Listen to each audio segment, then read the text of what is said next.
We have the blue Goblin player, Ectelion at the top side, against the red Isengard player for Eisengasm, Mustafa at the bottom side. I will not read this message. Hey Gulliver, welcome. 2 furnaces coming up for the Isengard player. On the other side, we see 2 tunnels coming up for the Goblin player. So Goblins against Isengard, I believe that's one of the hardest matchups for the Isengard faction from what I've seen, but we have seen actually in the Champions League so far. I don't say it's not possible to win. No, don't get me wrong, but I think it's kind of toughish. You know, it's kind of really tough. 2 tunnels, 3 tunnels, 4 tunnels coming up for Ectelion. Ectelion is a player who likes to have like a economical opening. You know, he likes to build 4 resource buildings with every faction he's playing. On the other side, we will have 2-3 furnaces into the Vork pit. That's the build order from Mustafa.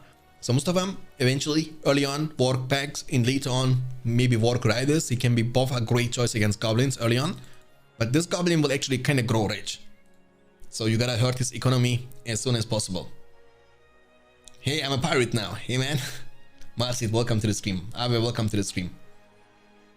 Andy Brandy. Parallax. Goblin warriors, ladies and gentlemen. And look at this, man. This guy is kind of, you know, he's greedy, you know. Like, I thought dwarves are greedy, but this Goblin player is definitely greedy. Look at this, 5 tunnels. He's actually kind of trying to create a full new meta for the Goblin playstyle. Too small map for the Goblins. Not too small. There are definitely way smaller maps in compared to the Forts of Eisen. Forts of Eisen is a medium-sized map. Obviously not the best map for the Goblins, but also not the worst one.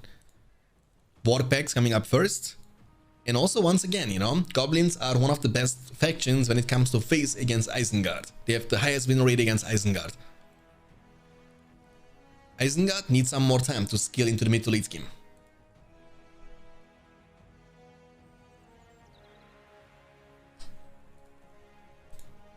We have Uruk Pikemen. War packs are creeping first. That's good. They will get level 2 this way, which means recovery for the evil factions. Pretty underrated actually. You know, I like that when you are an evil faction player and you creep early on with your spiderlings, war packs, that actually gives you so much benefit, and you will get the chance to recover over time when you are out of combat, which is one of the major major weaknesses of the evil factions in compared to the good factions, especially in Rise of the Witch King. War packs with the whole ability. Does he have War Chant? Yes sir, he has War Chant actually. I was expecting him to pick the Kribane, but nope, that's not being the case. War packs are Vorks, but they are not acting like the Vorks in Battle for Middle-earth 2. They are not able to trample you down. They are only able to fight you in melee, you know, fight like that. I mean, now Isengard player Mustafa might think, okay, I didn't lose any furnaces, I'm actually in a good spot, but little he knows, because Ectelion is, look at this boys, that's crazy. 1, 2, 3, 4, 5, 6, 7, 8, 9, 10 tunnels. Can you, what is this, 700 command points? This is crazy. Is he actually rushing like Shelob or something? He's building tunnels left, right, top, bottom, middle, right. I mean, that's crazy. Hey Shanks, I love you too, my friend. Welcome to the stream. Nice to see you in the chat. Okay, the tunnel is gonna be definitely taken down. It's okay though. It's not a big deal because he has multiple more, you know. It's not a big deal for him to lose one of the resource buildings, as he can afford that easily. And Mustafa has to kind of understand what is going on right now. Mustafa is kind of playing a little bit more defensively than he actually should. But he doesn't know what we know. He doesn't see what we see. So we cannot blame him for that. Crossbowman coming up next from the Uruk pit. He gets more and more Vork packs. Looks like he want to creep the troll layer. He was also picking the cave beds, by the way, the Goblin player. The tunnel is going to be found and also taken down. There is little to nothing. And I'm assuming he's actually rushing for a hero. What? Boys, chat, do you see his money in the bank? This guy has 3.5. I mean, the only explanation here is he's going to rush for Drogoth the Dragon Lord. And that's something I have never seen before. Never ever have I seen this in all these years. Express Coile, welcome. Only Go-Go, welcome. This is crazy. And also, Otam, thanks for the follow, appreciate that. Yes, ladies and gentlemen, for the first time ever, I mean, at least for me, I've not seen anybody doing that actually in the 1v1 gameplay. Bambi, also known as Ectelion, who's playing the Goblin faction in the first game, is rushing, literally, Dragon Lord Drogoth. And Isengard can do something about that. And what Isengard can do about that is actually getting lots of extrovers. Extrovers, if you don't know, are a great counter to the flying heroes like Felbeast from Mordor, and also obviously Dragon Lord Drogoth.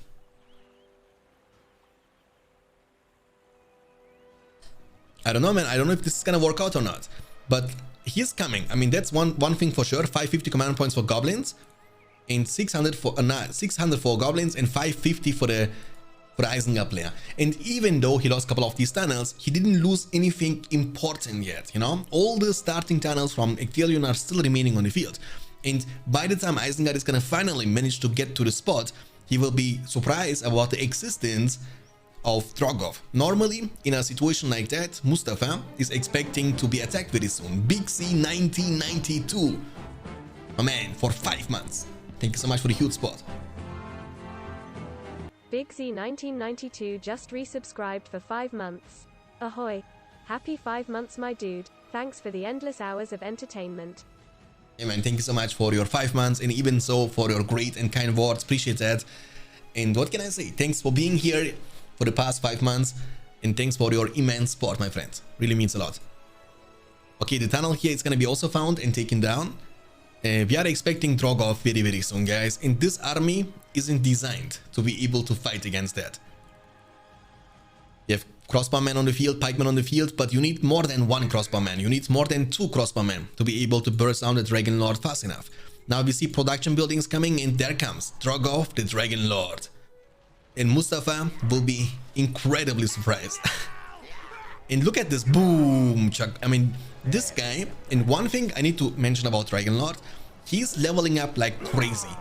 Leveling up Drogoth to level 4, 5, 6 is incredibly easy because he has a lot of splash damage. He's able to hit multiple units at the same time with his attack. And also, look at that, he's just level 3 in 10 seconds, and he has now access to the Wing Blast, which can be used to knock down and disable the enemy units for multiple seconds. And watch this. Okay, watch this now. Wing Blast, but what's gonna do? It's gonna deal damage. Oh, he's not gonna use it. He doesn't need to use it because 1 or 2 crossbowmen are not gonna be able to kill him and burst him down fast enough. And Dragon Lord is one of these heroes. If you don't burst him down fast enough, he will just be able to kill you every single time. His HP doesn't scale though. No, it actually scales. Never mind. He started with 6,000, now he has 6,600 HP. And only the extrovers or the crossbowmen are able to hurt him. Look at that. He killed full battalion. Full battalion with 1 single hit. And he's level 4 already. Now the map control might look a little bit bad for the Goblin play Ectelion, but hear me out, guys. That is definitely about to be changed.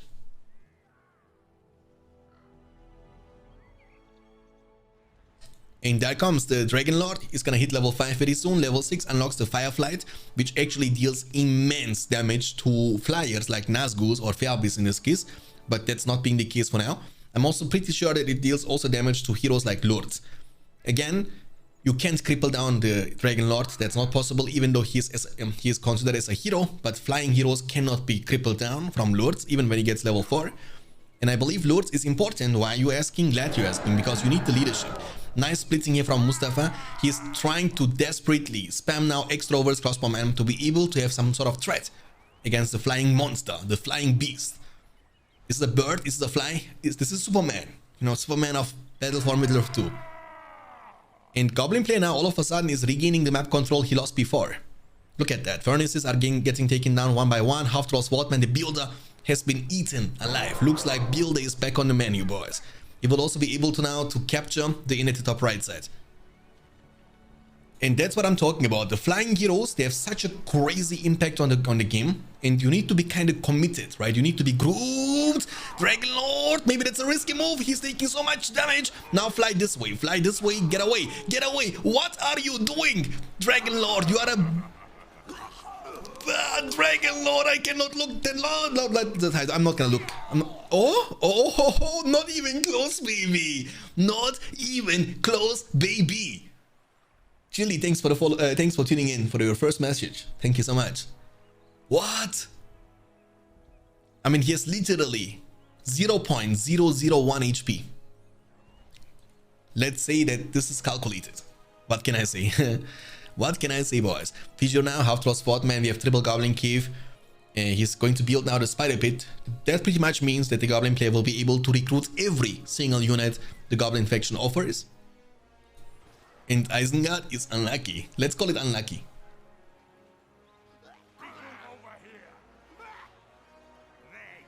Okay, the Dragon Lord, you gotta build the dragon nest, you know, and heal him up over time, because the self-sustain, the self-recovery from Dragon Lord is kind of meh. So he will need to sit here and do nothing for a really long time to be able to recover.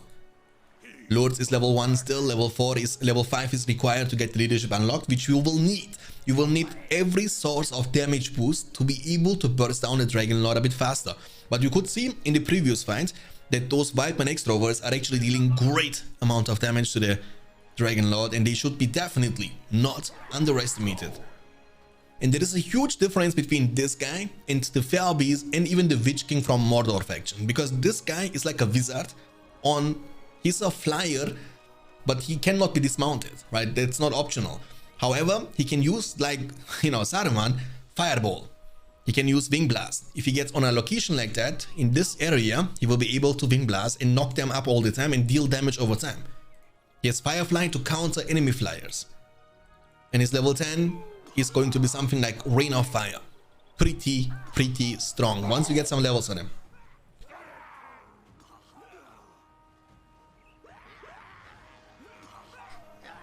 Ixtelion almost rushed the Sauron, bro. Yeah, actually very expensive hero, but he got away with it, you know, because normally when you play Isengard as Isengard against goblins, you are expecting to be rushed early on, you know. You kind of want to play it a bit more carefully, because in normal circumstances, in like 99 out of 100 games, you will be the one who will get rushed.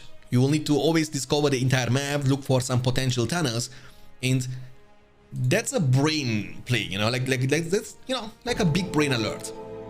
Karen, thanks for the follow, appreciate that. When we draw swords together. Let this be the hour when we draw the swords together, my friend. And welcome to the stream. Hope you're gonna enjoy your stay.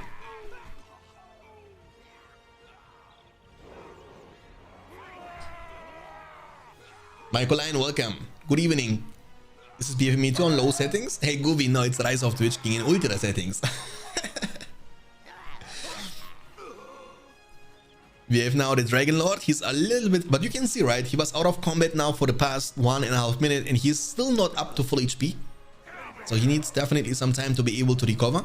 And keeping him high HP is very important to not get bursted down. The splash damage is coming in, I mean, that's coming in clutch. Boom, and level 6 Fireflight, ladies and gentlemen, is unlocked. The thing is, in the worst case scenario, you can still use the Dragon Lord and, you know, keep your distance and use Fireball on the enemy units from a really long and safe distance. Do you think there is any woman in the chat, Shanks? I don't know, man. Girls? I mean, I was always hoping that 85% of my audience are actually girls. That's what I was hoping for, guys. When I'm talking about hitting like a truck and stuff like that, trust me on that one, I want the girls to trust me. I want the girls to let me hit them like a truck. Not boys, you know what I'm saying? Girls, DM me in Discord. I will give you guys my OnlyFans account. The Uruk pit is gonna be taken down.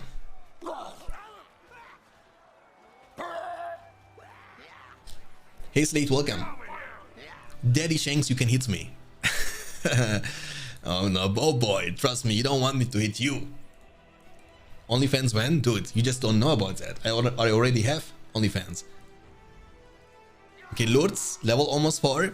But Isengard is kinda in a turtle situation, you know, he's turtling around, he cannot really do much, he's like in jail, in prison. He's spamming lots of extroverts, but they are again getting countered by the Spider Riders. There comes the Dragon Lord, the Firefly, boom, son, on your face. Don't be clumped like that, otherwise it's gonna be the last thing you will do in Middle-earth. Boom, level 7 is unlocked. The goblins spam the darkness, boys. The darkness, covering the map into darkness. 33% more damage, 33% more armor, but we won't even see the full potential of that. The Dragon Lord rush. Mordor against Angmar, the clash of the scaling factions in the battle for Middle-earth 2, the rise of the Witch King. We have the red Angmar player, Mustafa at the top side, against the blue Mordor player, Ictelion at the bottom side. Ictelion is building up 2 slaughterhouses. On the other side, we see 2 mills coming up for Angmar. Not a girl? Okay, sorry. And Wasi Rook, thanks for the follow, appreciate that. Welcome to the streamer, dude. Hope you're gonna enjoy your stay. I mean, let's be honest, RTS games generally are being played most of the time, not always, but most of the time from boys. So it's kind of okay and kind of understandable that 99.9% of the viewers are actually from, you know, being males. That's fine. That's fine. 2 mills coming up, 3rd mill coming up for Angmar. But if I would ever make a hot tub stream, guys, and if I would ever make a ASMR stream, that would be the other way around. Then 99.9% of my viewers would actually be females. You know what I'm saying? And if I open the webcam, guys, you know, if I open the webcam, then I wouldn't have any more viewers, guys. That's another thing. All right, 2 slaughterhouses, orc pit into the orc pit number 2. We see mill. Again, 4 mill opening into the Hall of the Kingsman. Okay. Warchant is available for Angmar, and Mordor has the chance to pick up either the Eye of Sauron or the Warchant himself. You tease the cam and get 100 gifted subs. I mean, I teased the cam because I got 100 gifted subs. That's the other way around. Hey boys, guys, Dario, Ubigay build me an army worthy of Mordor. Very true, Commander Ford. Always nice to see in the chat. Let's do an orc pit stream. Oh yeah, boy. Yo man, imagine me in the chocolate pool, guys. Imagine me, this is Eisengasm, you know, putting some chocolate on me, you know what I'm saying? And I'm here, I'm this guy, this is Valinorion, and this is Balindru. And D-Mac is not visible. He's in the pit, you know, he's like diving in, he's like, I'm out of here, you know what I'm saying? Double orc pit.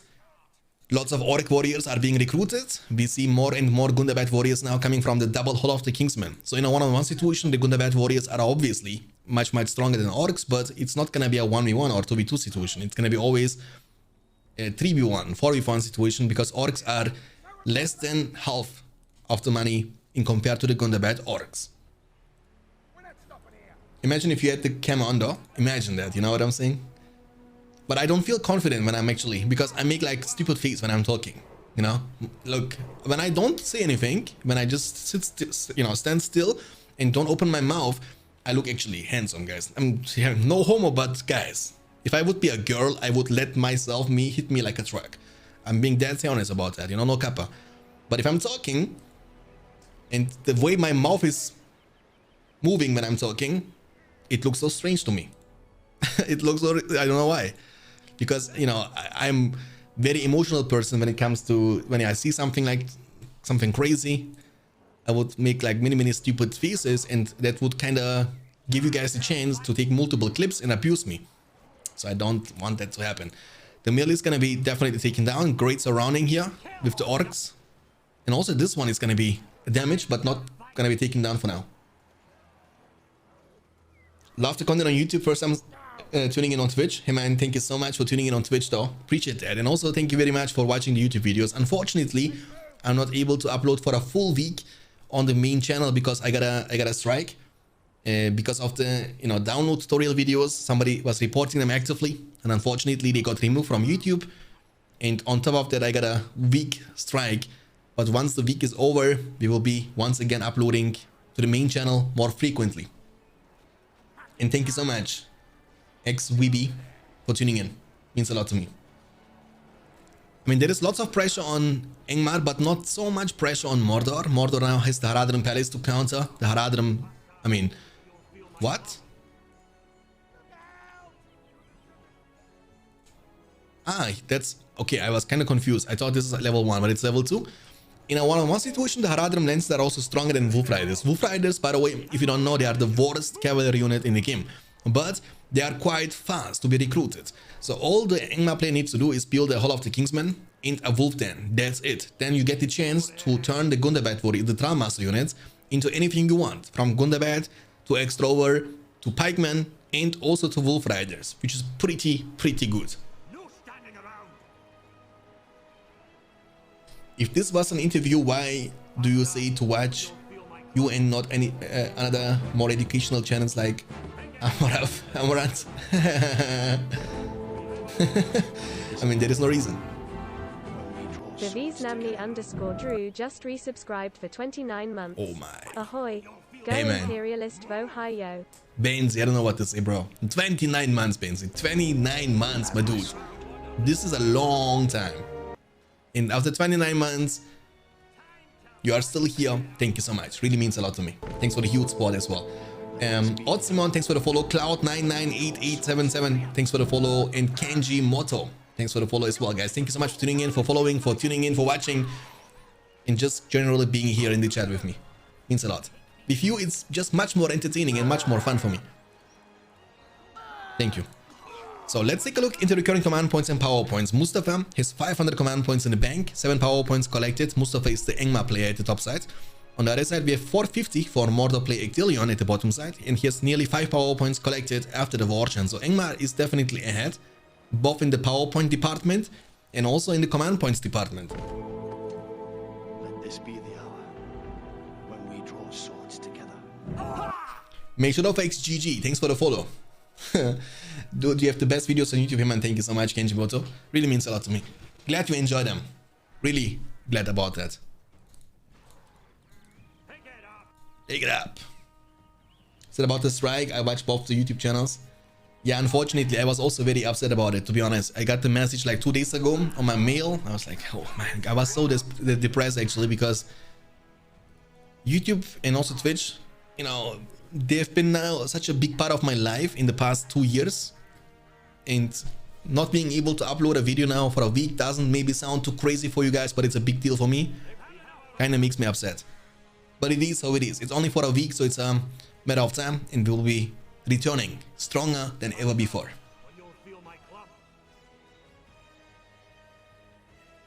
Been doing nothing but playing this game. I'm full on addicted.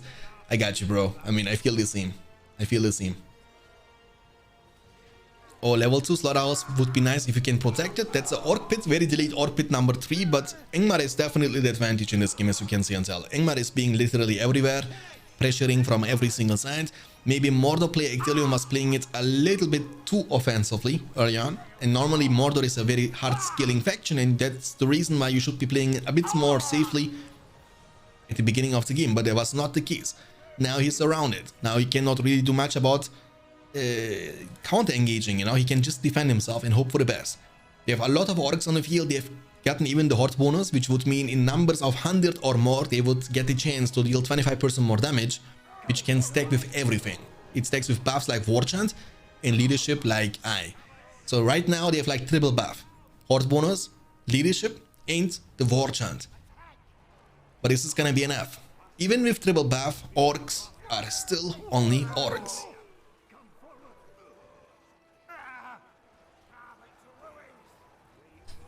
And to your question about more educational streams like Amoraf, I mean, what can I say, dude? What can I say? I can understand that, you know? Why would... I mean, she's a beautiful woman, let's be honest. She's a beautiful woman. And also, that's my personal opinion. I believe the beautiful women, they have it easier in life. Isengard against Goblins once again. Remember, we have seen this matchup already before. In the game number 1, in which the Goblin player was actually successfully able to rush the Dragon Lord Drogov. But that's something you cannot do twice in a row. You know, you can do that maybe once and surprise your opponent with that, but doing it in two games in a row, I think it's a bit harder.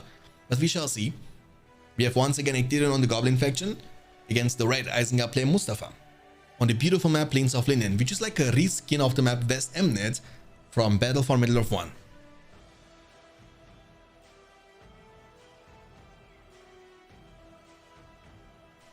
Lebanese girls are prettier than... Yeah, Lebanese girls. Oh my goodness, guys. Don't get me started with Lebanese girls. I think they are one of the hottest girls in the universe, in the world. They look almost as good as the dwarven girls, Kapakipo. I'm just joking, of course, because nothing can be as good looking as a dwarven woman. 2 furnaces, 3 furnaces into the work pit. On the other side, we see tunnel, Goblin Keef. And now he's looking for a chance to build an offensive tunnel with the builder who is now moving from the right side. So he might get the chance to build a tunnel here, maybe even more aggressive around this side. Let's see the placement.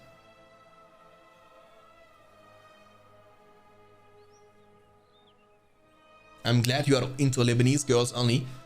I mean, I'm not into anything, bro. I'm happily married. I'm a dad of a 3-year-old girl, and my second child is on the way. Is Andy still playing with dwarves? I don't know if Andy's still playing the game at all.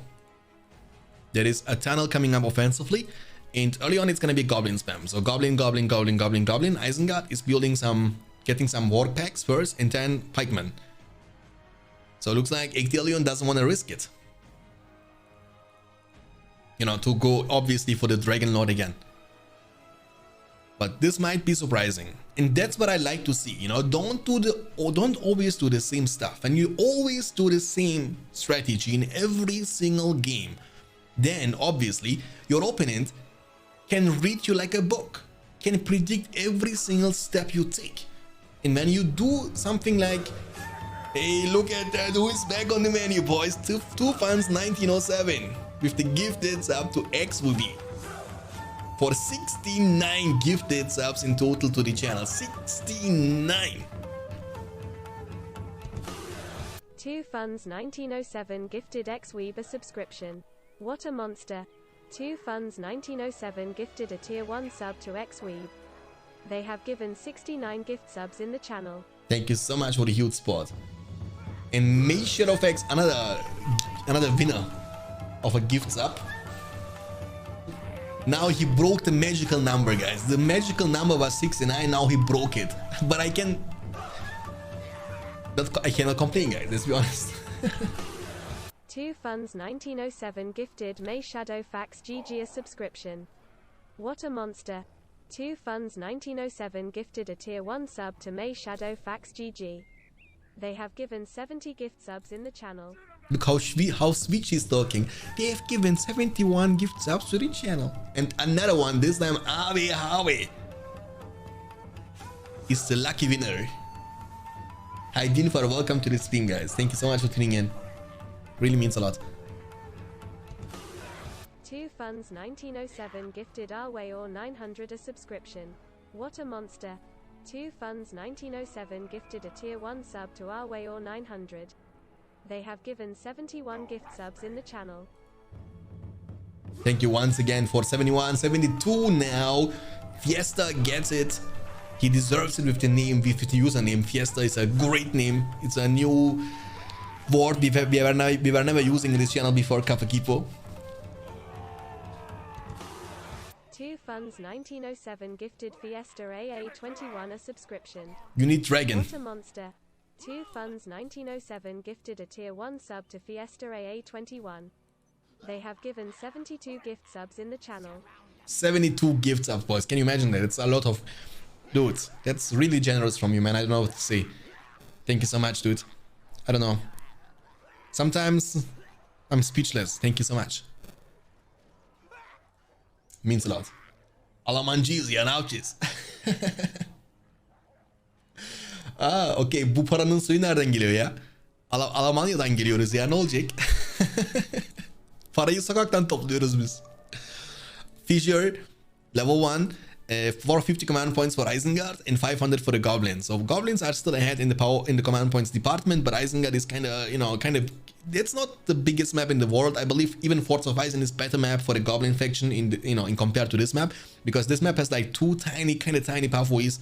You can block this pathway, and even like Warg sentries could be actually quite nice to be implemented in a spot like that. You know, with the Warg sentry here and here, you have like lots of control around this side, around the pathways. Then you need to just be around the middle and you should be good to go. The tunnel is going to be definitely taken down by the war packs. They should be able to finish it no problemo. The goblins, they were not able to make a successful transition yet. Yeah, half-troll sportsmen are strong, but are they really strong enough to fight against crossbowmen in Uruks? Because Uruk shouldn't be underestimated either, you know? War Pit is still level 1.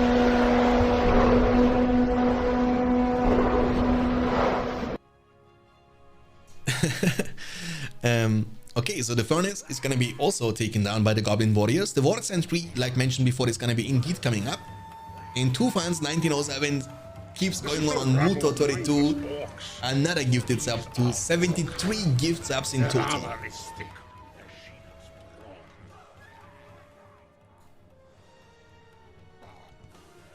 Two Funds 1907 gifted Muto 32 a subscription. What a monster. Two Funds 1907 That still only counts as one. to Muto 32. They have given 73 gift subs in the channel. 73 gift subs in the channel. I think the girl who is actually talking about the announcement in this channel will never forget in her entire life the name of 2 fans 1907. Just like me, will not forget this username either. Thanks for the huge spot, my dude. 73. So Isengard is looking strong, boys. Isengard is really looking strong in this game. Mustafa was 1-0 behind. Now he was able to win the previous game, and you know, obviously this game is also looking really good for Mustafa. Goblins have still lots of map control. That's, oh my goodness, man. Two Funds 1907 just gifted 10 subs. What a pirate. You are a monster. Like D-Mac told it, man. D-Mac called it.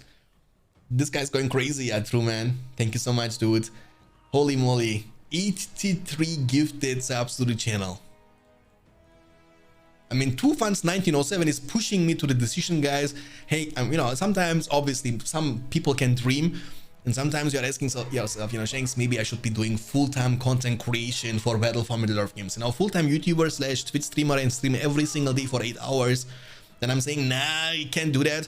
But 2 Fans 1907 dropping in the chat in kinda Inception. Do you guys know the film Inception? He's kinda putting the idea of becoming a full-time content creator deeper in my brain cells, guys. I'm telling you. Thank you so much, my friend. Thank you so much for the huge spot. 83 gifted subs. Holy guacamole, man. The tunnel is gonna be eventually taken down. Multiple tunnels coming up. 600 command points for Isengard, 650 for Goblins, 575 for Goblins, 650 for Isengard. Isengard is now getting stronger and stronger and stronger. It's crazy. Crazy, crazy, crazy.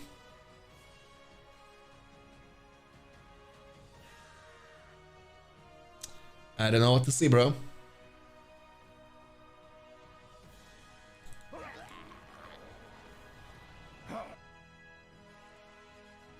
Blades on half trolls. Yeah, would be nice to see blades on half trolls. What is going on? But he doesn't have blades on half trolls, obviously. And another gifted sub to Perezvon. Perezvon. My dude.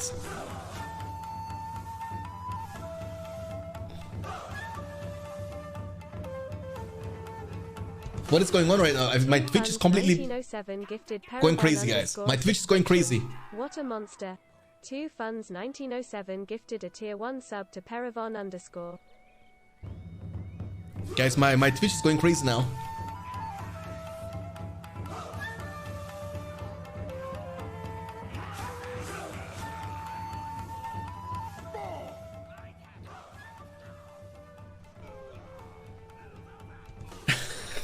Funds 1907 gifted Dinbal _ 23 a subscription.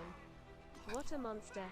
2 Funds 1907 gifted a tier 1 sub to Dinbar _ 23. The version has been used before. And there we go, man. Express Coily, Dozy Dome, Baku Bass,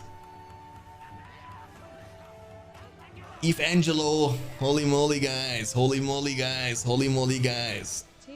I think we can literally turn on the sub mode only in the chat, and everybody would still be able to participate in the chat, guys. That's crazy. I think everybody in the chat now has a sub patch next to his name, thanks to 2 Fans 1907.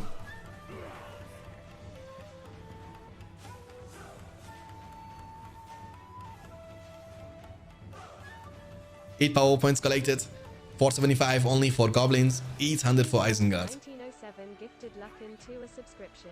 What a monster. 2 Funds 1907 gifted a tier 1 sub to Lucken 2. What a dude, yeah, what a dude, man. What a crazy dude. It doesn't stop, boys. It's going on and on and on and on. I'll be right back in 20 minutes, I think, then. That's crazy, dude.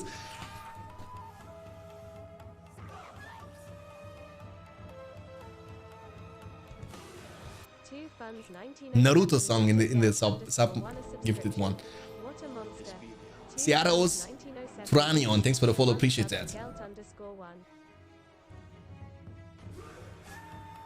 Oil Prince, my friend. Another one. Hashtag. The thing is, the alerts are so behind because I see much more in the events, you know, in OBS. 2 funds 1907 gifted Express QLay a subscription. What a monster. 2 funds 1907 gifted a tier 1 sub to Express QLay. Another one. Is this normal games? Nope, it's not normal games Ragnarok. It's actually league games. It's a best of 5 between Mustafa and Ithilion. We are in the game number 3 between Isengard and Goblins. This one is looking actually pretty good for Isengard. 2 funds 1907 gifted Doxy Doms a subscription. What a monster. 2 funds 1907 gifted a tier 1 sub to Doxy Dom Z.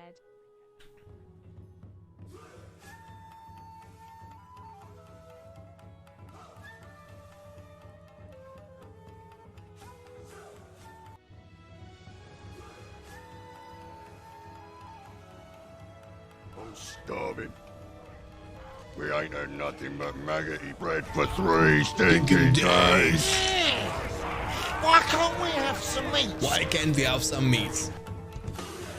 2 funds 1907 gifted hashtag __ a subscription. Underscore underscore. 2 funds 1907 gifted a tier 1 sub to hashtag __ They have given 85 gift subs in the channel. 85 gift subs to the channel, man, too, my dude. Thank you so much once again for the huge support. Thank you, thank you. I don't know what to say. Speechless sometimes. What a generous person you are. Meat's back on the menu, boys. Oh yeah, oh yeah. Brantales knows what's up, you know. It looks like beats back on the menu, boys. Tomorrow it's gonna be double chili cheeseburger with a Big Mac maxi menu from McDonald's.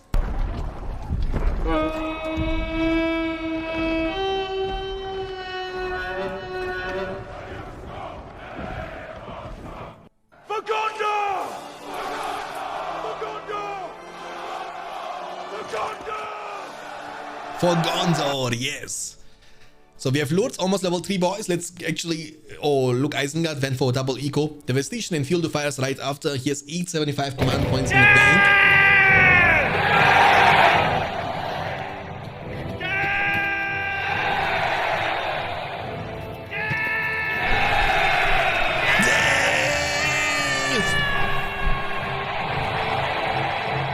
I mean, I would love to be with Theoden there and write it down into the Orc army, you know, would be really awesome.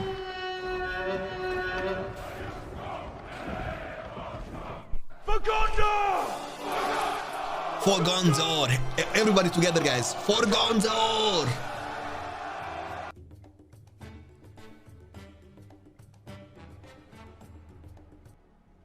I don't know, man, crazy!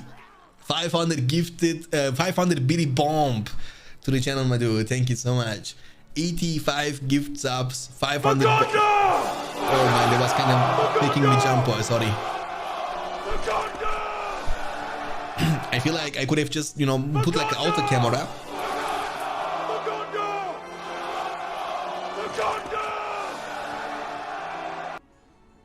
I feel like I could have just put like a space zoom here like that.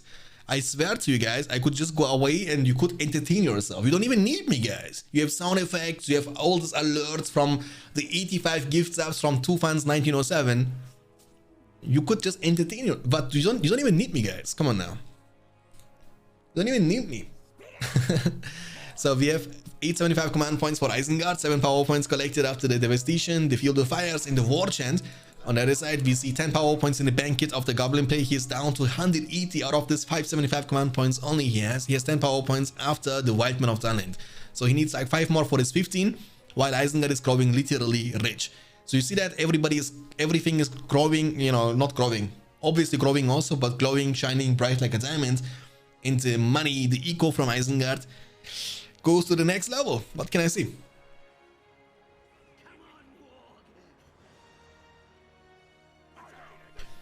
and Sharko is level 5, and he's just leveling up them with the team, the Beast. Now we have a, you know, like a line of Warg Riders on the field, pikemen, and look at the surrounding effect. You know, there is like, they are everywhere. Yes, cave trolls on the field, it's not bad, but even they don't stand a chance against this many pikemen, Wildman Extrovers, Sharko loots. Isengard has literally the tool to crush them. From in Germany or in Turkey? In Almanya'da, Münih'e yakın yaşıyorum. Türkiye'de Balıkesir'deyim. Which flag right side? This is Argentina. Righty. Oh my goodness, Theoden King stands alone. Rohirrim and Smoky with the 35 Raiders. Welcome to the stream, Rohirrim. The Reader Mark. This one is for you guys. The death sound is for you. To the Raiders of Mr. Smoky.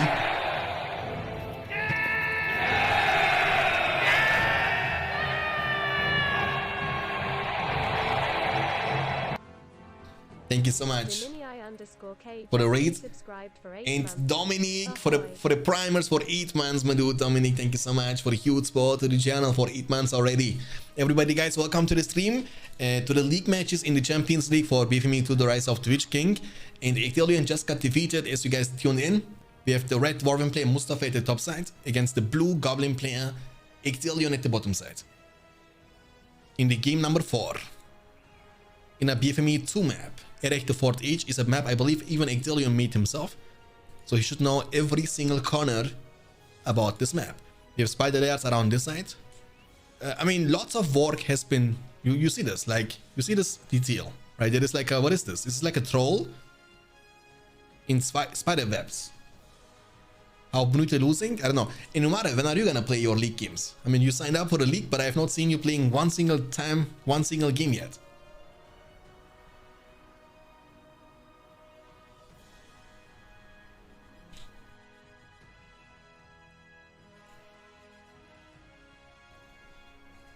We have an archery instart. That's okay. I believe that's something you can do when you want to play against goblins.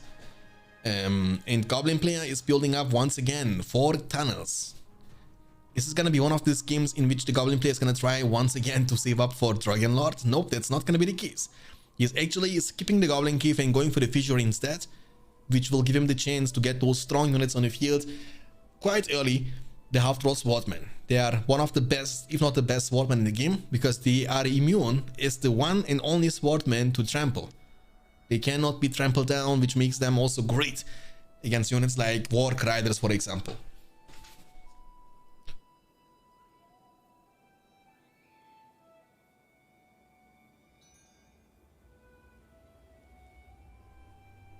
.9 version 3 is coming in the Turkish language, really?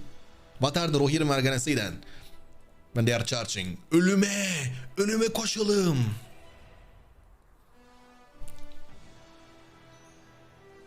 Drogov on his wagon? No too. Alright, we see multiple tunnels coming up for the Goblin player. Extroverts in the meantime are creeping the Goblin layer in the middle of the map, so they are preparing, they are getting warmed up to face against the Goblin army by killing the Goblin lair first. And we will see half-troll swordman action. So half-troll swordman into the second one. And war chants, no, Keith Pads actually has been chosen from the spellbook of the Goblin faction. Now the Goblin, I mean the half-troll swordmen, they are a unit just like the Guardians or the Black Numenorians. When they get level 2, they will get the chance to unlock the charge attack, which will give them the buff of the war chant. Right, and they will be able to trample down the enemy lines too, which makes them quite strong. Extroverts, they need some sort of front line, you know, they need some units in the front line like pikemen or guardians to body block them and protect them against the half-troll swordmen. In Germany, I'm living close to Munich, but in Turkey, I'm from Balıkesir. Someone know when 1.9 version 3 will be released? I don't know. But maybe Inumara can answer you the question. Looks like you want to creep this first. The Warg layer is easy to be crept. Hey Falcon, welcome. Falcon. Okay, the mineshafts in the middle are coming up next to each other. You see this? Almost the same distance from these 3. and the X-Throwers. They are also able to deal damage to enemy buildings. Creeping action, that's gonna unlock the level 2, but they actually took a lot of damage from the Warclay. X-Throwers, they are forced to disengage.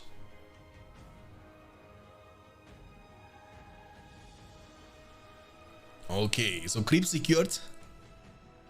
We need some sort of backline, a front line against Half-Troll Swordman, and that's gonna be a huge Dwarven army now. Rallying Call might be used on this army. They are dealing actually great amount of damage to Half-Troll Swordman. Obviously, they are not able to one-shot them, which kind of makes sense because they cost 400 each. But now, we have a double fissure situation, and Exilion is always somebody who comes up with something else, you know, not the meta, and you don't need to play the meta, be the meta, change the meta, you know? And I like that. The Mindshot is going to be cancelled by the Dwarven player. The Builder is going to get in safety, I believe. The Half-Troll Swordmen are taking so much damage from the X-Throwers. There are too many X-Throwers on the field. And looks like the Dwarven player is going to be able to win this skirmish. But in the meantime, there is one level... I mean, he didn't even get level 2 after that, really? I mean, you don't get a full level from creeping a Warclay with Half-Troll Swordman. Apparently not. Apparently, these units, they need more experience to get level 2. But they will get level 2 now. Use charge, charge, charge, charge, charge. Boom, charge them down. And actually, charge is one-shotting them. Almost a full battalion has been taken down. And now he can turn and fight them. Yes, he will be losing the fight, but it's okay. He will be at least able to stall the fight and buy him some time. In the meantime, that's a huge Dwarven force. The snowballing effect of the Dwarven faction is unmatched. Now the Goblin players will take care of that. Cave Pads is going to be placed and used. Rallying Call is coming in clutch for the Dwarven player Mustafa. We have lots of Half-Troll Swordmen on the field. He needs to try to get into the backline, and he successfully manages to get to the backline of the X-Throwers. They are getting permanently debuffed, but remember, the buff they receive from the Rallying Call is stronger than the debuff they will receive from the Cave Pads. Yet again, Half-Troll Swordmen are tanky, but I guess they are not tanky enough. The statue has been taken down. The Builder is going to get in safety. X-Throwers are still dealing crazy amount of damage. Half-Troll Swordmen, and that hurts. That hurts so much as they cost 400 each. But the Mindshot has been taken down. That means no more reinforcements anytime soon. Charge attack was used from this level 2 Half-Troll Swordmen. Yes, they are beefy, and now they are even buffed from the Rallying Call, or Warchan rather. The Cave Pads is still active, and the Dwarven units they keep losing stats. They keep losing damage. They keep losing armor as long as the Cave Pads are flying on top of them. And look at that. We get more and more and more Half-Troll Swordmen from the double fissure. And for now, the Goblin player will be able to protect himself, but for which price? 610 command points against 450, almost 9 power points collected after Rallying Call. He needs only 1.5 more power points to be able to summon the reinforcements from the Shire. We are talking about the Hobbits, ladies and gentlemen. And the Goblin player has 4 power points collected after the Cave Pads in the War Chant. Have a good sleep, D-Mac. Okay. And the question, I was seeing a question in the chat, when this Champions League ends. The Champions League ends at the end of the month, and the player who makes it to the top 1 spot is going to get $50. And right after the Champions League, ladies and gentlemen, we are ready for the biggest tournament, cash price wise, what I have ever seen in Rise of the Witch King. And that's going to be $1,300 tournament coming up very soon in the 1v1 competitive scene for 64 players. And you have still the chance to participate. All you gotta do is sign up in our Discord channel. Our Discord channel involves more than 7,000 Battle for Middle-earth players, and you can be a part of the community. Hobbit Sign, King Brian is also on the field. Level 2 is required to get the Slam Shot unlocked. The Half-Troll Pikemen are dying quite fast, but that's good. That's not even a bad situation for Goblins, trust me. Why are you asking? Glad you're asking, because right now the Hobbits are kind of wasting their time. The time remaining is going down slowly but surely, and they will be very soon forced to leave the Middle-earth. The banner was able to get safe in safety. Now level 2 means they will be having the self-recovery, right? They can respawn over time. The Hobbits, they should not waste too much time. The tunnel is going to be taken down, but that's a 10 power point summon, and the Hobbits are chilling. They don't fight. They don't want to fight. 575 for Goblins and 525 for Dwarves. You know what would be kind of sexy and extremely effective? If the Goblin player manages to get upgrades on those Half-Troll units. You know, Half-Troll Marauders and also Half-Troll Swordmen, when they get heavy armor purchased, it's called Scavenge armor for the Goblin faction. Dude, They will be so incredibly tanky. And with Forged Blades, they will even get the chance to hit you like a truck. And the Mineshaft, the most important and most valuable Mineshaft has been taken down. He was using Tainted Land for that, and Tainted Land give you, by the way, the same stats like you get from the Warchant. So 50% damage and armor. And Dwarven faction, just like the Man of the West faction, they don't have a chance to counter and cover this Tainted Land or Elven Wood. These two factions, Dwarves and also Men, they don't have a land. Angmar has Frozen Land, Elves have the Elven Wood, Goblins, Isengard and Mordor have Tainted Land. But Men and Dwarves, poor guys, they have no land they can fight on.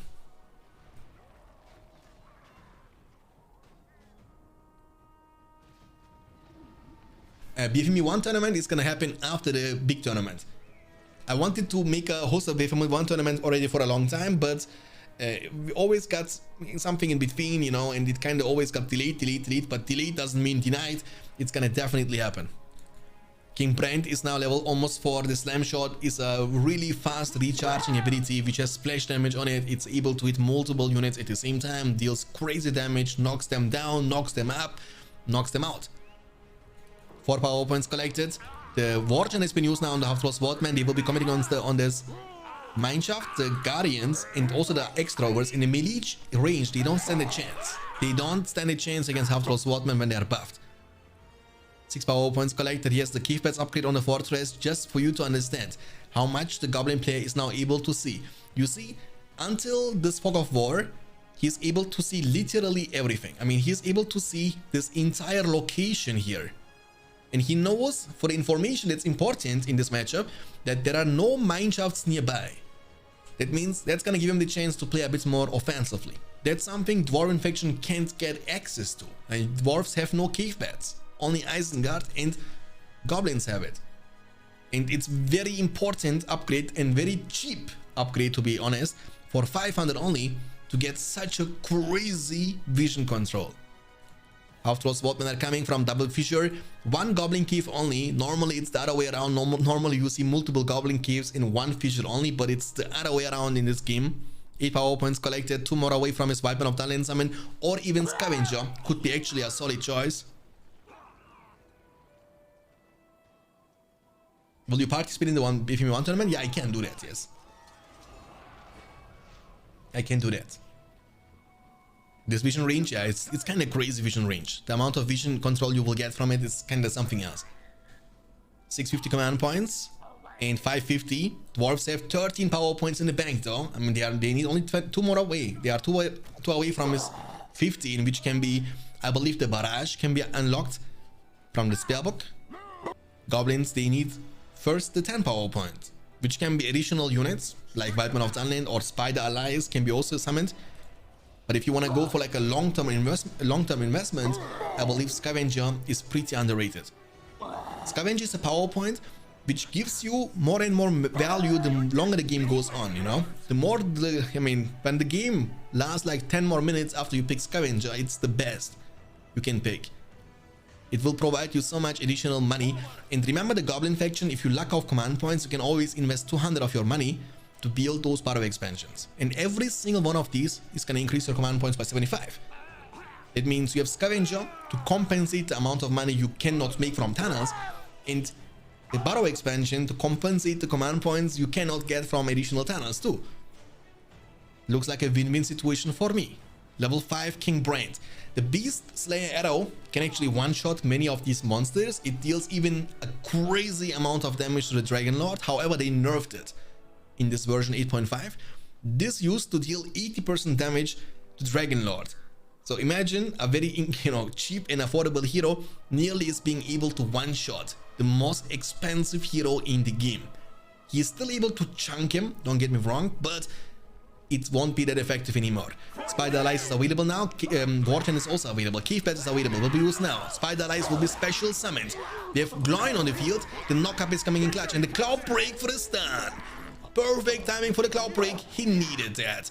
Warten has to be used to buff them, to make them stronger. The Cloud Break doesn't last forever, and there is no strong army, or I don't know how many units are actually. There are so many Dwarven units, they were just clumped and was hard for me to see. The Cloud Break actually kind of nullifies the effect of the spiders. The war chant has been used now on this half-troll swordman for the defensive purposes.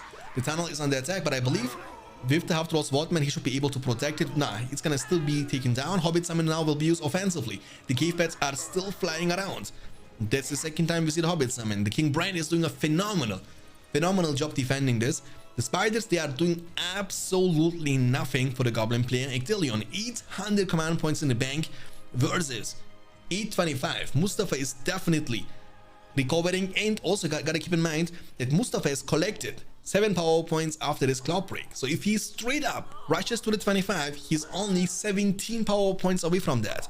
While Goblin player, first of all, needs to collect 12 to get his 15 and 25 after that. So in total, 37 power points need to be collected for either the Balrog summon or the Dragon summon.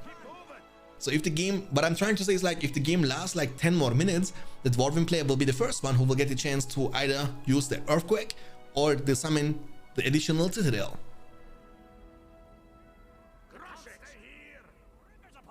650 command points available for the Goblin player and 975 for Dwarves. 975. I mean, remember 1000 is the maximum. You can't have more than 1000. 10 power points collected now.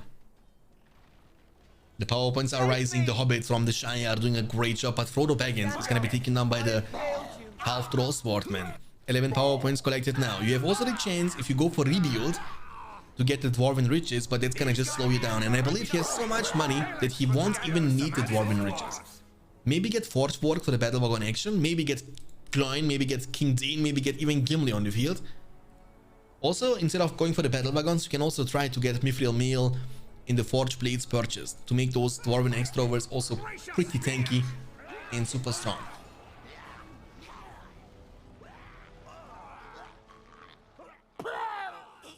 I mean, it's not GG yet because he keeps losing all the units all the time.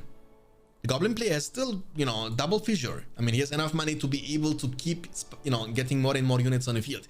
And you have seen, and that's what I was trying to tell you before, you have seen that the Spider Alliance did little to nothing. And imagine if instead of going for the Spider Alliance, the Goblin player would choose to get Scavenge Unlock from the spell book. This would be just much more impressive in long terms. Would give you so much additional money. Level 2 fissure, both of them. Level 2 Goblin Cave, which gives you more and more production speed. You will be able to recruit the units 10% faster, but he's being surrounded like this. I mean, he knows everything, right? That's the vision control from the Goblin player. So he is able to see every single mineshaft. He's able to see this, even this one's at the top side. So he knows where the mineshafts are at, but knowing doesn't mean that you have the power to change it, right? The tunnel is going to be found at the bottom right corner and will be taken down. The Spider Allies are reloading slowly but surely. We have the Horde bonus on the Goblin Warriors. 9 power points collected now. 6 away from his 15. And look at the power point. What? The advantage, dude, is crazy. Like, he needs only 7 for his own 25. And the Goblins are miles away from that point. Miles away. And that's the snowballing effect, right? The second you get a lead with Dwarves, what you gotta do is keep building more and more mineshafts next to each other. And keep pressuring from every single side. And that's gonna negate the biggest downside or the weakness of the Dwarven units. They are sloppy, but now they can teleport from one location to another location. The Weapon of Dungeon is gonna even slow down the 15 power point even more. 19 power point in the banquet. Dude, that's crazy. There is another mineshaft. He has so many units inside the genes. Cloudbreak is reloading slowly but surely. It's gonna be up eventually for the next big clash. For now, the Dwarven player is able to successfully keep the enemy units away from his own side. We have level 3 mineshafts here. This one, Hall of Warriors, 2 of them. Archery range level 1, double archery range now. He actually doesn't want to recruit any battle wagons. King Brian is doing his thing, almost level 7. And now hear me out, dude. Even the Beastlayer arrow is even super effective against Summon Dragon, and even against Balrog.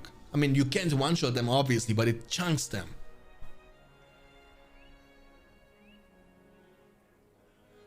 Yeah, Citadel would be actually awesome here. You summon Citadel here, and then you can just bombard the enemy fortress with the additional catapults you can build on it.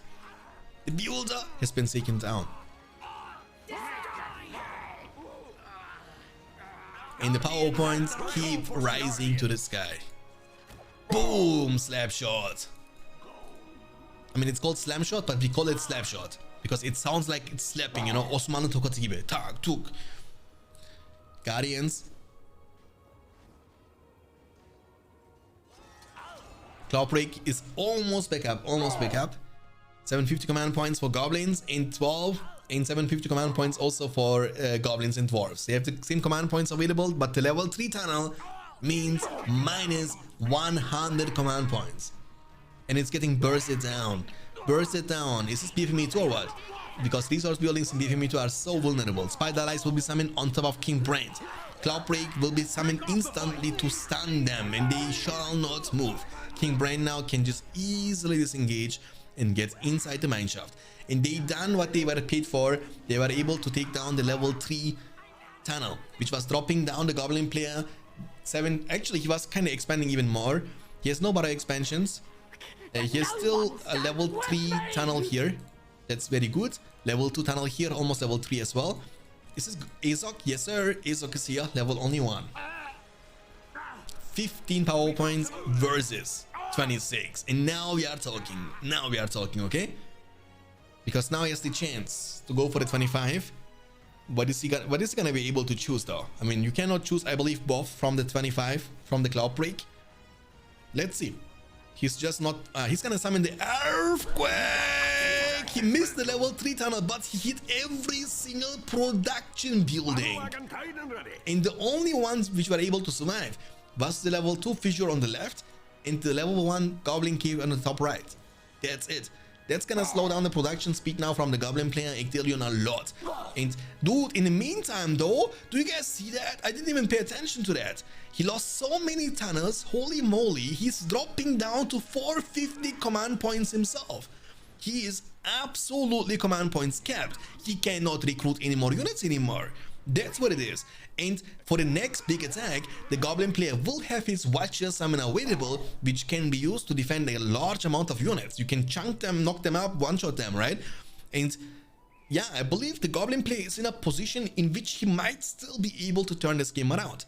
Despite the fact that he didn't even get any chance to get 25 power points unlocked yet. He still needs 20 power points from this point in which he can finally be able to summon the dragon or summon the Balrog. Hobbit summon was used for the third time, but they will not be even able to take down the tunnel. They will be gone before that. The Watcher was summoned, and ooh, slap! The King Brand has been finally taken down by the Watcher. The Watcher was hungry. Look at him, boys. He's starving, and looks like meat's back on the menu, boys. Tonight we are eating King Brand for dinner.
Looking good for Mustafa, but then he realized I bet coins on him.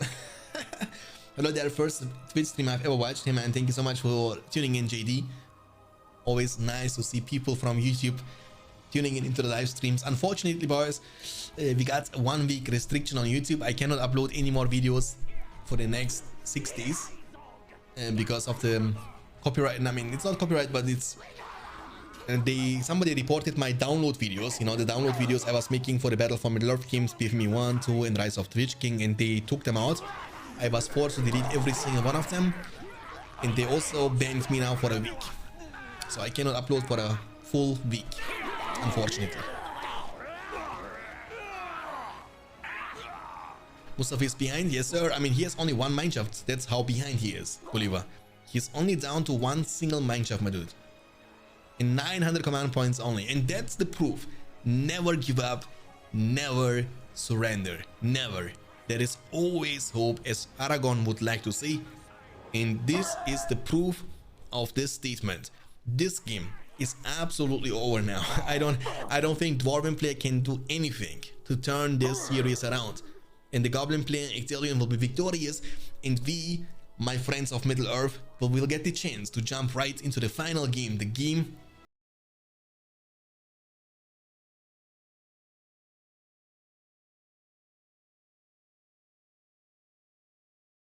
definitely, but I don't know. I don't want to tell or ask them the reason, and so they don't need to make clarifications about why they did it. It's obviously still not legal, I believe. It's not like I'm owning the rights, you know, and maybe that's the reason why. I mean, some people actively reported them for whatever reason, and I don't even blame YouTube for that, you know what I'm saying? It was my bad, I guess, but it is so it is. So we learned from the mistake, and we won't make them any longer. Big boy Peppy, imagine joining late. Hey, big boy is never late, nor is he early. He arrives precisely when he means to. But yes, you are late tonight. You are late.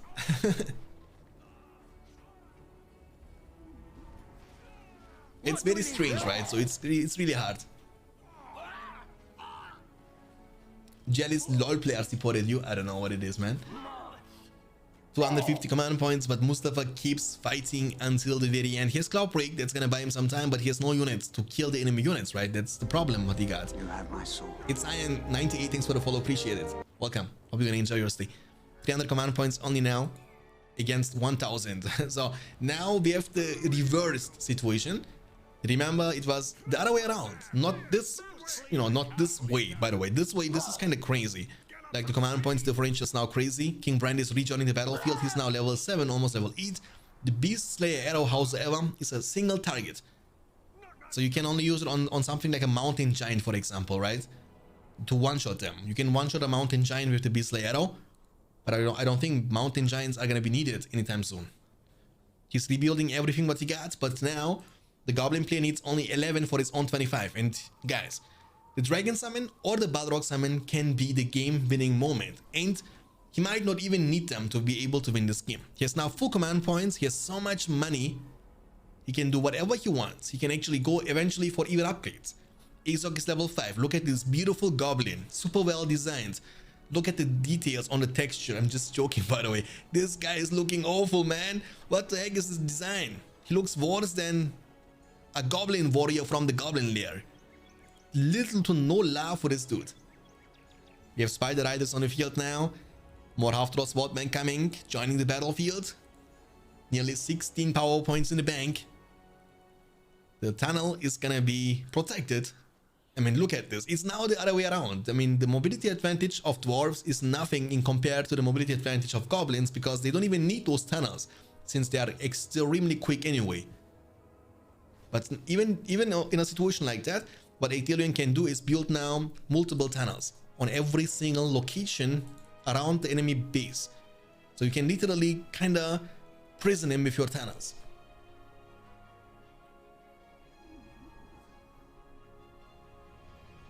Oh boy, oh boy, oh boy. Hey, Buku Bass, man, have a good sleep, my friend, and thanks for tuning in. I hope to see you next time. Boom, slap shot.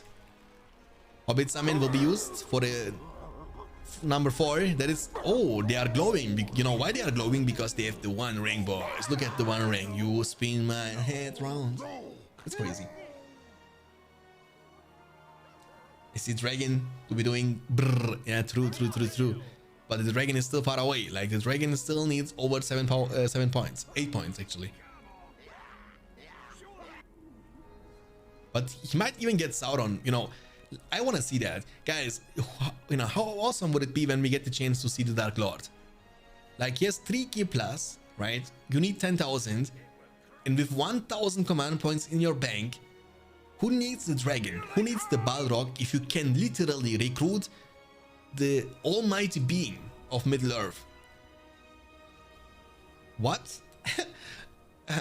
No. What is this?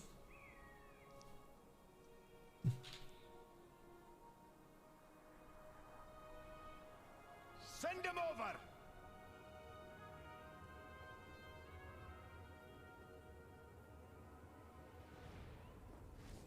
That's a astronaut dwarven extrovert, boys. Whee! Woo! Alright, let's focus on this fight. Oh yeah, boy. He has scavenge armor and the forge blades. Now we are talking. Now we are talking. I came back from dinner and I see this, yeah. Loading screen, yeah, like intermission screen, you know, waiting. Look at this. What is this? I mean, I don't know. Does he grant vision? That's what I want to know. No, he doesn't grant. Imagine if this guy would grant you vision, because it's bugged, right? But he doesn't see that. I mean, Dwarven play, it's out of his vision. He can't control this unit anymore. Big commitment. Think the land will be used. The Watcher is almost back up. 23 power points in the bank. 2 more away now for his 25. The King Brand is gonna try his best and his warders to keep this protected, but I don't think it's gonna be possible. 24. The power points are rising to the sky. Only half a power point away. Even less than that for his 25. Hall of Warriors is going down. 25 power points unlocked now. I believe Mustafa is gonna call it GG before we will get the chance to see the Summon Dragon. Summon Dragon, will he use it? Will he use it now and end this once and for all? Yes, sir. The dragon is coming. He's hungry. He's gonna grill now dwarves for dinner. But the damage from the dragon against the fortress isn't the greatest. So when it comes to kill normal buildings in Hall of Warriors, production buildings, resource buildings, or whatsoever, the dragon is the best summon. Hold on a second. Was this the Beastly Arrow? Or what? This was not the Beastly Arrow, guys, right? The Watcher will be summoned on King Brain. The dragon is like, hey, did you touch me? You know what I'm gonna do now with you? I'm gonna grill you now. Take this, King Brand. King Brand, this poor guy, he gets bullied hardcore. You know what I'm saying? One more dragon. Oh, the dragon is roasting him, boys. Just chase him down. Oh, can he get inside? No, the dragon killed the mine shaft and killed the King Brand. And look at that, 4 out of 250 command points. Why does he have 4? Is this guy still calculated in his command points? Yeah, I believe this is the reason why he has 4 out of 250. Azog, great battle rage. And the dragon is gone, but he did what he was getting paid for. He was able to kill the King Brand, and now just right click on the fortress. Right click on the fortress, and that's it. Azog is soloing this, by the way. Look at this. He's building a Hall of War. What? Why would you do that? And that's one of the things I don't like about BFME 2 and Rise of the Witch King, that you can do that. You know, that you can do that. Now, all of a sudden, you can play cat and mouse. Imagine you are playing a 1v1 casual game in Game Ranger, and you want to beat your opponent up, but then he all of a sudden hides a builder and builds here a barracks, there a barracks, and you now have to discover the entire map. But Mustafa is not gonna let it happen. Okay, so we have the red Elven player Mustafa. He likes to play the Elven faction the most, and he's fighting and facing against the blue Goblin player Ectelion. That's a good map for the Goblin faction, but it's a good matchup for the Elven faction. And trust me, Mustafa has a lot of experience with the Elven faction. He knows everything what is supposed to be done. Kochevnik, thanks for the follow, appreciate it. Welcome, hope you're gonna enjoy your stay. How right on time for the deciding match, just like a wizard, Nicky Bear, just like the wizard, my friend. 2 Malone trees into the barracks coming up for the Elven player. On the other side, we see 2, 3, 4 tunnels coming up for the Goblin player Ectelion.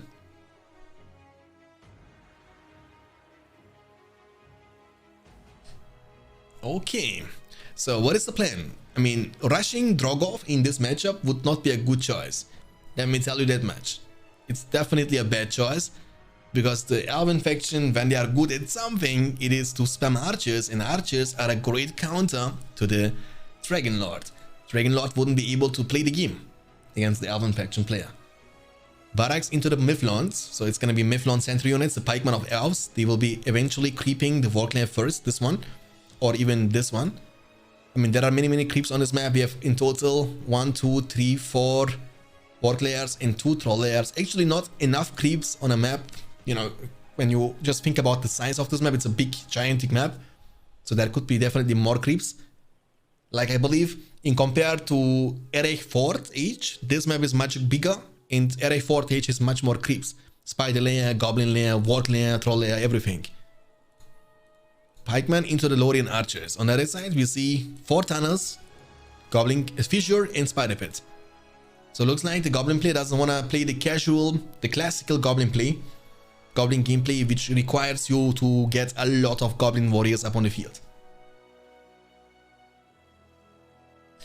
Pikemen are the best unit in the BFME 2 and Rise of the Witch King. They can do a lot of stuff. They can be quite tanky in the porcupine formation. They can absorb lots of damage. They can be a blind counter to enemy spiderlings, for example, or spider riders. They can also creep quite easily every single layer in the game besides Fire Drake. So they can creep goblins, they can creep wargs, they can creep troll layer, all by themselves. That's why pikemen are very, very reliable. They are also dealing great amount of damage to heroes. So pikes are countering heroes, pikes are countering structures, pikes are countering monsters, pikes are countering cavalry. So pikes is the one thing solution to every problem of yours in the gameplay. The stable is coming up now for the Elven player. And you know what we have not seen since a really long time, and what I believe is actually pretty solid in the late game, are those Lindens, you know, Linden horse archers. If you recruit them and actually give them the Silvertone arrows, they will be almost as effective as Mirkwoods from a long distance, semi-long distance, and also they have the mobility of a horse. Like you get the hit and run potential, which is pretty awesome with Silvertone arrows, so pretty damn strong.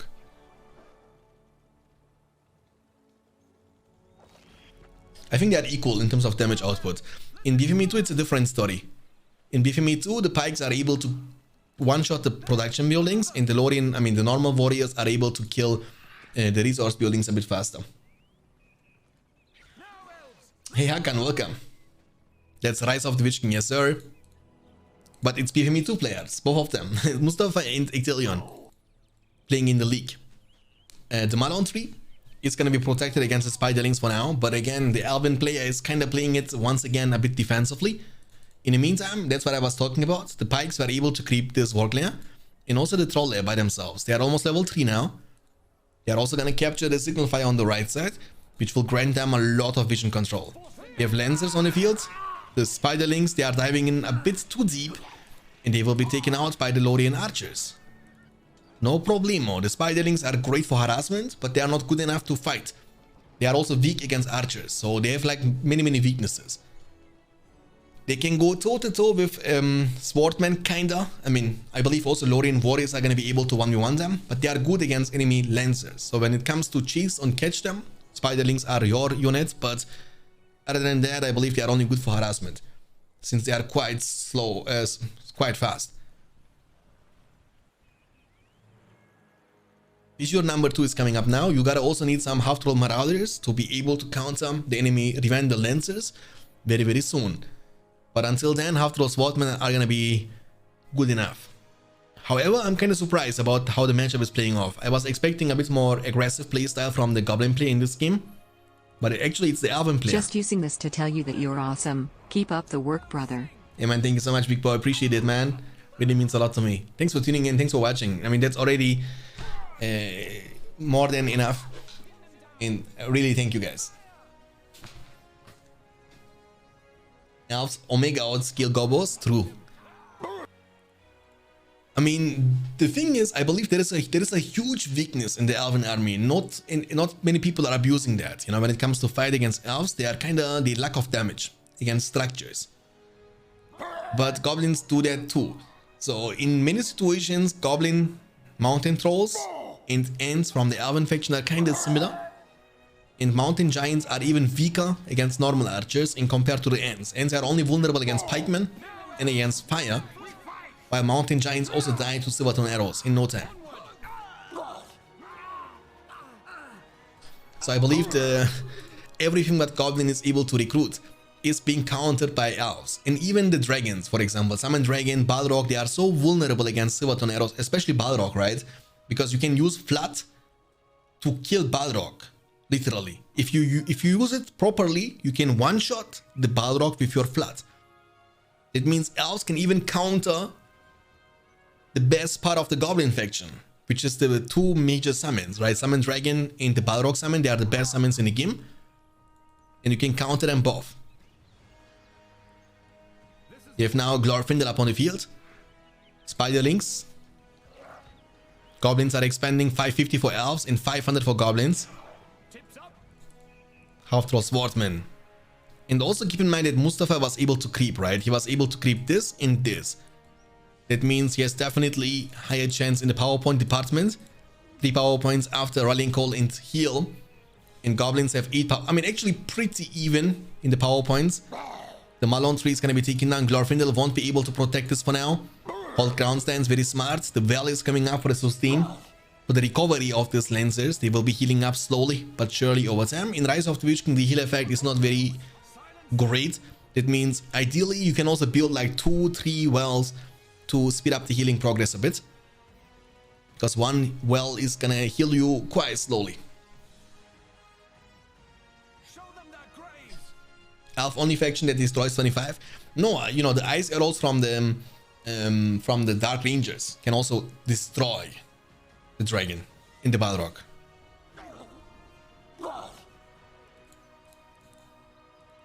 Okay. 9 power points. It looks like you want to go for the 10. So which might be a Vipeman of Dunland special summon. But Vipeman of Dunland special summon is kind of a little bit tricky when it comes to fight against Rivendell Lancers. So if they are around and you summon the Vipeman of Dunland, they will get the chance to trample them the second they get spawned. And you will lose a lot of them in the very first second. That's the reason why I believe spiders, you know, the power points are also getting countered, kinda, right? The spiders are also kind of weak against archers. However, he has not many archers for defensive purposes yet. We have goblins coming from the left side. Many creeps still remaining on the field, as for example the Warg Lair and the Troll Lair and this Warg Lair too. Malon 3 has been taken down. Spider Allies was summoned, and they will be able to find the one archer in the middle. Glorfindel is level 3. Again, can't use Blade of Purity when he's on the horse. Gotta get dismounted first.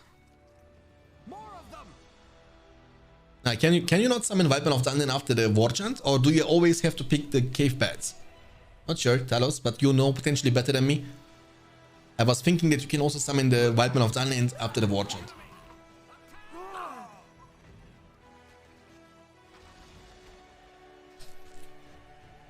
And also I believe Cave Paths is just so good, you know. Cave Paths is so good, and it's kind of a big part of the gameplay of Isengard and Goblins, that it kind of feels like it's the Felwind of Goblins in Isengard. You don't want to miss it. It's the easiest way of making the enemy units weaker. And 5 power points only for a very strong debuff is always great. Because let's be honest, the Spider Allies summon didn't really achieve too much. Like, what did they actually kill? Like 1 archer only? That's it, you know, that's not worth it. Creeping, War Chant is available, that's a huge army though. Half-Troll Swordman, Half-Troll Pikeman, that's a very high quality army too. These are not goblins, by the way, these are Half-Trolls. Their armor is thick and their shields broad. 950 command points, holy moly. This guy is expanding like a madman. He's expanding like crazy, my dude.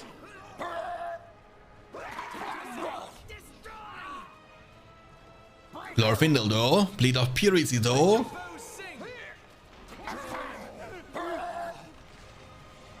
The one-man army, guys. But the second Blade of Purity is off, he will be so squishy. Oh, but where are the Elven units at? Does he have no units on the field? No, he doesn't. Where are the units at? He has like 1 or 2 archer and a couple of lancers, that's it, really?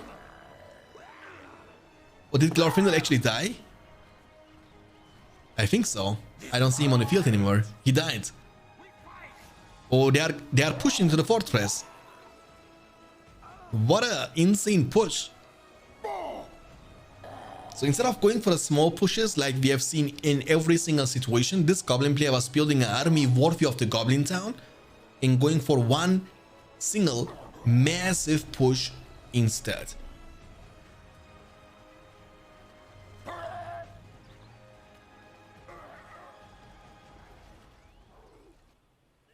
Oh boy. We bring swords from Lorien. You can bring all swords from Lorien you want, but your barracks is gonna be destroyed very soon. Screw your barracks, your fortress is going down, my dude. Ain't the fortress. Look his money. He had so much money too. What is he doing? Dude, he had so much money. He had 3K in the bank.